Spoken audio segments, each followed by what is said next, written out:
প্রত্যাবর্তনের লজ্জা এই কবিতাটির আজকে একেবারে খুঁটিনাটি যেসব ইনফরমেশনগুলো পরীক্ষা 100% আসবে সেগুলো নিয়ে আমরা আজকে আলোচনা করব। ধারাবাহিকভাবে তোমরা দেখতে থাকো, আশা করি এই কবিতার একেবারে খুঁটিনাটি বিষয় সম্পর্কে জানতে পারবে। আসসালামু আলাইকুম, আমি নোমান আকর্ষণ পাঠশালা থেকে আজকে তোমাদের সাথে আলোচনা করব প্রত্যাবর্তনের লজ্জা কবিতার পুরোপুরি খুঁটিনাটি বিষয়। যেগুলো পরীক্ষা আসবে সেগুলো আমি এক্সট্রা করে তোমাদেরকে স্টার মার্ক দিয়ে বুঝিয়ে দিব যে পরীক্ষার জন্য কতটুকু গুরুত্বপূর্ণ। তোমরা আমার বাংলা ভিডিওগুলো অনেক বেশি দেখো, তার জন্য তোমাদেরকে অসংখ্য ধন্যবাদ। এর পাশাপাশি তোমরা আমার ইউটিউব চ্যানেলটিকে এবং ফেসবুক পেজকে সাবস্ক্রাইব এবং ফলো করে রাখবে। চলো আমরা কবি পরিচিতিটি দেখে নিই। প্রত্যাবর্তন মানে কি? নিজের এলাকা বা দেশ ছেড়ে অন্য কোথাও যাওয়ার উদ্দেশ্যে যারা বের হয় এবং সেখানে গিয়ে স্থায়ী হতে না পারা বা ওইখানে গিয়ে খাপ খাওয়াতে না পেরে আবার নিজের জায়গায় ফিরে আসাকে বলা হয় প্রত্যাবর্তনের লজ্জা। প্রত্যাবর্তন মানে অন্য জায়গায় যাওয়া। যখন যেতে না পেরে আবার নিজ এলাকায় ফিরে আসে, তার জন্য এটাকে তিনি প্রত্যাবর্তনের লজ্জা হিসেবে বিবেচনা করেছেন। প্রত্যাবর্তনের লজ্জা কবিতাটি একটি সংলাপ ও গল্পের ঢঙে রচিত একটি কবিতা। মানে এটার ভিতর তুমি সংলাপও পাবে, কবির সাথে তার মা বাবা ওদের সাথে সংলাপ হবে এবং সাথে এটা গল্পের মতো করে, অনেকটা কবি লিখেছেন গল্পের মতো করে। খুবই গুরুত্বপূর্ণ লাইনটা দেখ। সোনালী কাবিন নামক কাব্যগ্রন্থ থেকে নেওয়া প্রত্যাবর্তনের লজ্জা কবিতাটি। কবি পরিচিতির মধ্যে যে লাইনগুলো গুরুত্বপূর্ণ তা তোমাদেরকে দেখাবো। আল মাহমুদ 1936 সালে 11 জুলাই ব্রাহ্মণবাড়িয়া জেলার মোরাইলখা গ্রামে জন্মগ্রহণ করেন। এটা তেমন একটা গুরুত্বপূর্ণ নয়, তাও দেখবে। তার প্রকৃত নাম মীর আব্দুস শুক্কুর আল মাহমুদ। এটা খুব বেশি গুরুত্বপূর্ণ, পরীক্ষায় প্রায় আসে যে আল মাহমুদের প্রকৃত নাম কি। আল মাহমুদের প্রকৃত নাম হলো মীর আব্দুস শুক্কুর আল মাহমুদ। তিনি ব্রাহ্মণবাড়িয়ায় মাধ্যমিক স্তর পর্যন্ত পড়াশোনা করেন। তিনি ব্রাহ্মণবাড়িয়ার মধ্যে মাধ্যমিক স্তর মানে ক্লাস 10 পর্যন্ত তিনি পড়ালেখা করেন। আল মাহমুদ দীর্ঘদিন সাংবাদিকতা পেশার সঙ্গে যুক্ত ছিলেন। স্বাধীনতার পর কিছুকাল তিনি দৈনিক গণকণ্ঠ পত্রিকার সম্পাদক ছিলেন। স্বাধীনতার পরে তিনি একটি পত্রিকার সঙ্গে যুক্ত ছিলেন, তার নাম হলো দৈনিক গণকণ্ঠ। এটাও অনেকটা গুরুত্বপূর্ণ, মোটামুটি 1 স্টার দিয়ে রেখেছে আমি, আশা করি তোমরা বুঝতে পারবে। এরপর আল মাহমুদ বাংলাদেশের শিল্পকলা একাডেমি সহকারী পরিচালক হিসেবে যোগদান করে পরিচালক পদ থেকে অবসরে যান। মানে তিনি এখানে অনেক বছর চাকরি করেন, এরপরে যখন অনেকটা বয়স হয়ে গেছে তখন তিনি সেখান থেকে অবসরে চলে যান। আধুনিক জীবনের জটিল ভাব অনুভবকে গ্রামীণ অনুষঙ্গ ব্যবহার করে প্রকাশ করা আল মাহমুদের প্রধান কবি কীর্তি। মানে তিনি বিভিন্ন রকম এই যে আধুনিক জীবন ব্যবস্থা আছে এটাকে গ্রামীণ বিভিন্ন বিষয় দিয়ে তিনি উপস্থাপন করতেন। প্রচলিত কাব্য ভাষার মধ্যে লোকজ শব্দের লাকসই ব্যবহার তার কবিতার ভাষাকে অন্যদের থেকে আলাদা করেছে। মানে তিনি লোকজ শব্দ মানে গ্রামে প্রচলিত যে বাক্যগুলো আছে সেগুলো বেশি ব্যবহার করতেন। বাংলাদেশের প্রাণ প্রকৃতি ও জনজীবন তার কবিতার একটা বড় জায়গা জুড়ে আছে। তার মানে বাংলাদেশের যে বিষয়গুলো বা প্রাকৃতিক বা গ্রামীণ যে বিষয়গুলো তার কবিতার বেশিরভাগের মধ্যে সেটা লক্ষ্য করা যায়। 1963 সালে প্রকাশিত তার প্রথম কাব্যগ্রন্থ লোকান্তর অনেক গুরুত্বপূর্ণ।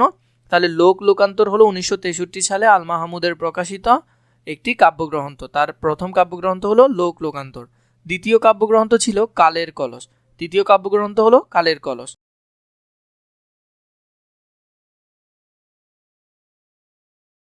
পূর্বোক্ত বৈশিষ্ট্যগুলো সুস্পষ্টভাবে ফুটে ওঠে। মানে এই যে তার বিষয়গুলো ছিল গ্রামীণ বিষয়, সেগুলো এখানে অনেক ভালোভাবে ফুটে ওঠে। এ ধারায় তার সবচেয়ে সফল কাব্য হলো সোনালী কাবিন। তার সবচেয়ে সফল লেখা হলো সোনালী কাবিন কাব্যগ্রন্থের লেখা। যেমন এই কবিতাটিও সোনালী কাবিন কাব্যের একটি কবিতা। তার অন্যান্য কাব্যের মধ্যে মায়াবী পর্দা ডুলে ওঠো, আরব্য রজনীর রাজহাঁস, এটা কিছুটা গুরুত্বপূর্ণ, একটু ভালো করে মনে রাখবে। এগুলো কি? এগুলো তার কাব্য। এগুলো হলো তার কাব্য। এগুলো একটু মনে রাখবে, খুবই গুরুত্ব সহকারে দেখার চেষ্টা করবে। অদৃষ্টবাসীদের রান্না বান্না, মিথ্যাবাদী রাখাল, দোয়েল ও দইতা উল্লেখযোগ্য। তার কালজয়ী শিশুতোষ কাব্যগ্রন্থ পাখির কাছে ফুলের কাছে, এটা হলো তার শিশুতোষ কাব্যগ্রন্থ। খুব বেশি গুরুত্বপূর্ণ, একটু ভালো করে দেখার চেষ্টা করবে, এটা পরীক্ষা আসার সম্ভাবনা অনেক বেশি। কত সাহিত্যেও আল মাহমুদ বিশেষ কৃতিত্বের স্বাক্ষর রেখেছেন। পানকড়ির রক্ত, সৌরভের কাছে পরাজিত, গন্ধবণিক ইত্যাদি তার গল্পগ্রন্থ। তার গল্পগ্রন্থের মধ্যে পানকড়ির রক্তটা কিছুটা গুরুত্বপূর্ণ, এটা ভালো করে দেখবে। বাকি দুইটা আসার সম্ভাবনা না থাকলেও এটা আসার সম্ভাবনা অনেক। তার উপন্যাসের মধ্যে উপমহাদেশ, ডাহুকি, নিশিন্দা নারী, কাবিলের বোন ইত্যাদি। সাহিত্যে বিশেষ অবদানের জন্য তিনি স্বাধীনতা পদক মরণোত্তর এরপরে 21 পদক ও বাংলাদেশ একাডেমি পুরস্কার সহ অসংখ্য পুরস্কার ও সম্মাননায় ভূষিত হয়েছেন। আল মাহমুদ 2019 সালে 25 ফেব্রুয়ারি মৃত্যুবরণ করেন। এই লাইনটা হলো এই কবিতার প্রথম লাইন, খুবই গুরুত্বপূর্ণ, দেখবে। সংলাপ ও গল্পের ঢঙে রচিত এই কবিতাটি সোনালী কামিন নামক কাব্যগ্রন্থ থেকে নেওয়া হয়েছে এবং এখানে 60টা চরিত্র তোমরা খুঁজে পাবে। ভাই বোন এবং বাবা মা মিলে মোট 60টা চরিত্র। শেষ ট্রেন ধরবো বলে এক প্রকার ছুটতে ছুটতে স্টেশনে পৌঁছে দেখি নীলবর্ণ আলোর সংকেত। তিনি যখন ট্রেন ধরার জন্য গেলেন সেখানের মধ্যে তিনি দেখলেন যে ট্রেনের মধ্যে আমরা দেখি যে যখন নীলবর্ণ হয়ে যায় মানে দূর থেকে যে লাইট আছে সংকেতগুলো আছে যেটা ট্রেন ছেড়ে দেওয়ার সংকেত, তাহলে নীলবর্ণের সংকেত হলো কিসের সংকেত? ট্রেন ছেড়ে দেওয়ার সংকেত। মানে তিনি দেখতে পেলেন যে ট্রেনটা এখন ছেড়ে দিবে এবং ছেড়ে দিয়েছ তিনি দূর থেকে দেখতেছেন সেটা, তিনি কিন্তু ট্রেনের কাছে না। হতাশার মতন হঠাৎ দারুণ হুইসেল দিয়ে গাড়ি ছেড়ে দিয়েছে। গাড়ি বলতে ট্রেনটা ছেড়ে দিয়েছে। কেমন? হতাশার মতন, মানে তিনি অনেক দূর থেকে দেখতেছেন যে ট্রেনটা ছেড়ে দিচ্ছে, তার মুখে একটা হতাশার ভাব চলে আসছে যে আমি শহরে হয়তো যেতে পারবো না। যাদের সাথে শহরে যাওয়ার কথা ছিল তাদের উৎকণ্ঠিত মুখ, তাদের মুখটা কেমন? উৎকণ্ঠিত। মানে আমার যে বন্ধুরা ছিল যাদের সাথে আমি শহরে যাচ্ছিলাম, কোথায়? শহরে, এটা কিন্তু ফিক্সড ভাবে বলা আছে। শহরে তিনি জীবিকার জন্য যাচ্ছিলেন, সেখানের মধ্যে তার বন্ধুরা ট্রেনে উঠে গেছে কিন্তু তিনি দূর থেকে তাকিয়ে আছে, তার বন্ধুদের উৎকণ্ঠিত মুখটা তিনি দেখছে।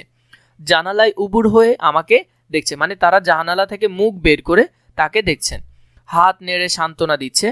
আসার সময় আব্বা তাড়া দিয়েছিলেন, গোছাইতে গোছাইতে তোর সময় বয়ে যাবে, তুই আবার গাড়ি পাবি। এখানের মধ্যে তার বাবা তাকে তখনই সাবধান করে বলেছিলেন যে তুই তো গোছাইতে গোছাইতে তোর সময় চলে যাচ্ছে, তুই কি আবার গাড়ি পাবি। মানে বাবা একটা সতর্কবাণী এখানে দিচ্ছিলেন তাকে। আম্মা বলেছিলেন, তার মাও তাকে একটা সতর্কবাণী দিয়েছে। সেটা কি? ওরা দুজন আলাদা আলাদা চরিত্র, এগুলো আমরা দেখব পরবর্তীতে। আম্মা বলেছিলেন, আজ রাত না হয় বই নিয়ে বসে থাক, কত রাত তো অমনি থাকিস। তার মাও তাকে সতর্কবাণী দিয়ে বলেছিলেন যে আজকে রাতও তুই বই নিয়ে বসে থাক, কারণ দেখা যাবে ঘুমিয়ে গেলে ট্রেন হয়তো মিস হতে পারে। আমার ঘুম পেল, কিন্তু ওই দিন লেখকের অনেক ঘুম পেল, এক নিঃস্বপ্ন নিদ্রায় আমি নিহত হয়ে থাকলাম। এখানে নিঃস্বপ্ন নিদ্রা বলতে সাধারণত আমরা ঘুমের মধ্যে প্রায় সময় স্বপ্ন দেখি এবং আমাদের ওই ঘুমটা অনেকটা গভীর হয়, কিন্তু অনেক সময় দেখা যায় আমরা সকালে কোথাও যাব তার চিন্তায় চিন্তায় আমাদের যে একটা ঘুম হয়, যে আবছা ঘুম, আমি চোখ বন্ধ করে আছি কিন্তু আমি সব কিছু অনুভব করতে পারছি, ওইরকম একটা ঘুমের কথা এখানে বলেছেন। নিঃস্বপ্ন নিদ্রা বলেছেন, কোনো স্বপ্ন ছাড়া যে ঘুমটা, সেটা। নিহত হয়ে থাকলাম মানে তিনি নিহত, মানুষ মরে গেলে যেমন লাশের মতো শুয়ে থাকে ওই রকম করে শুয়েছিলেন শুধু। অথচ জাহানারা কোনোদিন ট্রেন ফেল করে না। জাহানারা হলো তার বোন, এটাও একটা চরিত্র। তার যে প্রয়োজনের জন্য সে শহরে যায় সে কোনো সময় ট্রেন ফেল করে না।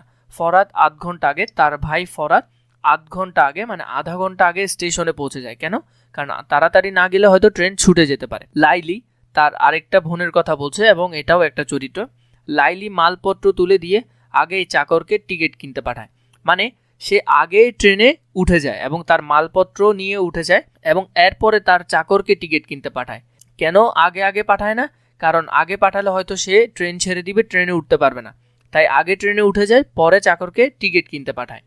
নাহার, এটাও তার বোন, কোথাও যাওয়ার কথা থাকলে আনন্দে ভাত পর্যন্ত খেতে পারে না, মানে তার বোন। আমরা সাধারণত গ্রামীণ সমাজে যে ছেলে মেয়েরা আছে, আমরা গ্রাম থেকে শহরে আসার বা বিভিন্ন জায়গায় যেতে চাইলে আমরা খুশিতে খাওয়ার দাওয়ার পর্যন্ত খেতে চাই না।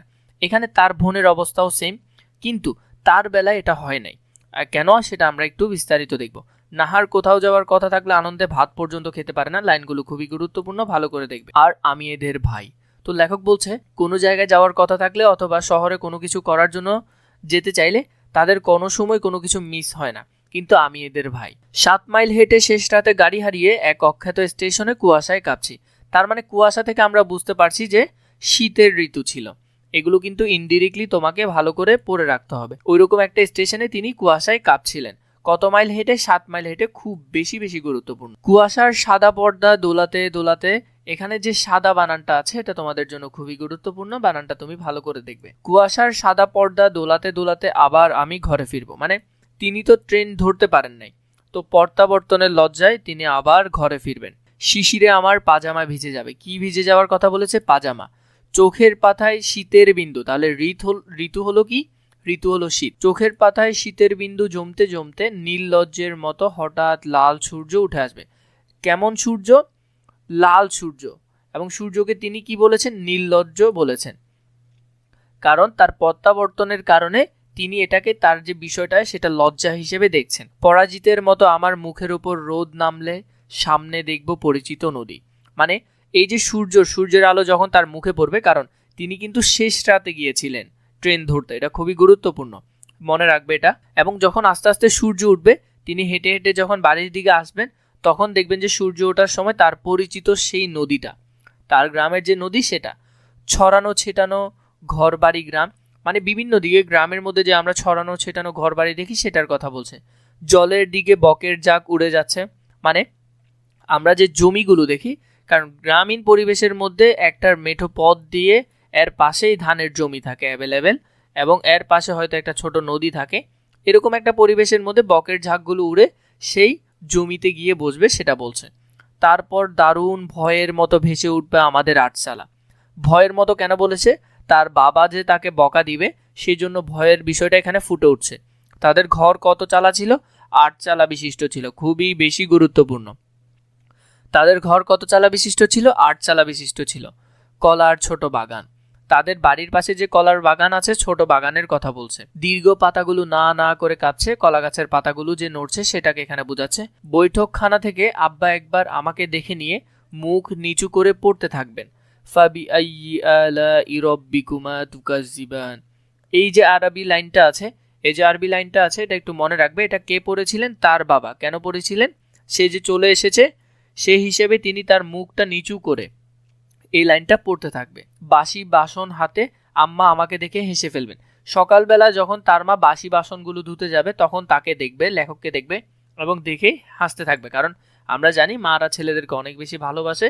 সেই হিসেবে মা এখন কি বলছে সেটা দেখো। ভালোই হলো তোর ফিরে আসা, মানে তুই যে চলে আসছস ভালোই হয়েছে। তুই না থাকলে ঘর বাড়ি একেবারে কেমন শূন্য হয়ে যায়, মানে তুই যদি ঘরে না থাকস তাহলে ঘর বাড়িটা শূন্য শূন্য থাকে। হাত মুখ ধুয়ে আয়, নাস্তা পাঠাই, যে তুই হাত মুখ ধুয়ে না, আমি তোর জন্য নাস্তা নিয়ে আসছি। আর আমি মাকে জড়িয়ে ধরে আমার প্রত্যাবর্তনের লজ্জাকে তুলে ফেলবো ঘষে ঘষে। এখানে এই লাইনটা তোমরা খতে পাবে। এখন এখানে যে মাকে জড়িয়ে ধরবে, এটা মানে বোঝাচ্ছে যে লেখক তার প্রকৃতি বা তার গ্রামকে যে ভালোবাসে, এই গ্রামকে ভালোবাসা, গ্রামকে একটা মা রূপে তিনি দেখেছেন। এখানে দুইটা বিষয় আছে।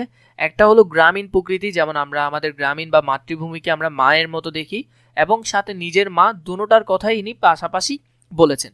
এই লাইনটা কিন্তু খতে আসতে পারে, এটা ব্যাখ্যাটা খুবই বেশি বেশি গুরুত্বপূর্ণ, এটা ভালো করে দেখবে। তাহলে একই সাথে এখানে মা তার নিজের মা হিসেবে তুলনা করছে, একই সাথে এটাকে প্রকৃতির প্রতিমূর্তি হিসেবেও তুলনা করা হচ্ছে। এরপরে যদি আমরা পাঠ পরিচিতির যে বিষয়গুলো আছে, যে লাইনগুলো পরীক্ষা আসবে, সেগুলো একটু দেখি। পাঠ পরিচিতির মধ্যে প্রত্যাবর্তনের লজ্জা কবিতাটি আল মাহমুদের সোনালী কাবিন, খুবই বেশি বেশি গুরুত্বপূর্ণ, লাইনটা মনে রাখবে। কাব্যগ্রন্থ থেকে সংকলিত হয়েছে। সংলাপ ও গল্প বলার ঢঙে কবিতাটি রচিত। তাহলে এটা কেমন? সংলাপ নির্ভরও, পাশাপাশি এটা হলো যে গল্প টাইপেরও।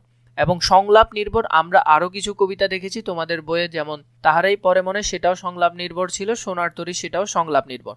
এর পাশাপাশি এই যে লাইনগুলো আছে, এগুলো তোমরা নিজেরা পড়লে পারবে।